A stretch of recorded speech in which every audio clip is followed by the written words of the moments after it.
নিচের এই ছবিটি দেখুন, জাস্ট একটা অসাধারণ ছবি।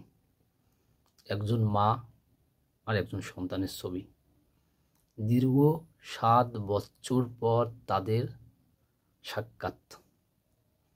রাজনৈতিক পট পরিবর্তনের কারণে তাদের 7 বছর পর সাক্ষাৎ হলো।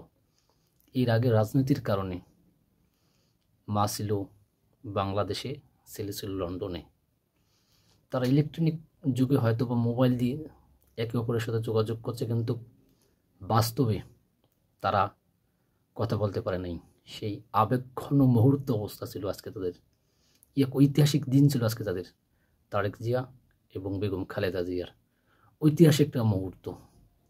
তারা দেশের শীর্ষস্থানীয় ব্যক্তি, এটা অবশ্যই বলা যায়, কিন্তু একজন মা হিসাবে আর একজন ছেলে হিসাবে তাদের যে এই সময়টা, এই মিলনের সময়টা, অর্থাৎ রাজনীতির কারণে যে তারেক রহমান বাংলাদেশ থেকে বিচ্ছিন্ন হয়ে লন্ডনে ছিলেন এবং তার দীর্ঘ 7 বছর পর মাকে দেখতে পেলেন খুব কাছ থেকে, সাক্ষাৎকার হইল, অবশ্যই তাদের চোখে জল এসেছিল।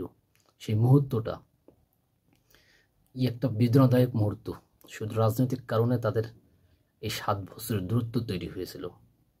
সত্যিই খুবই বেদনাদায়ক একটা মুহূর্ত ছিল। এবং আজকের এই দিনটা অবশ্যই তাদের মা এবং ছেলের জন্য খুবই খুবই একটা ভালো দিন, সবচেয়ে সুন্দর একটা মুহূর্ত আজকে মনে হচ্ছে তাদের।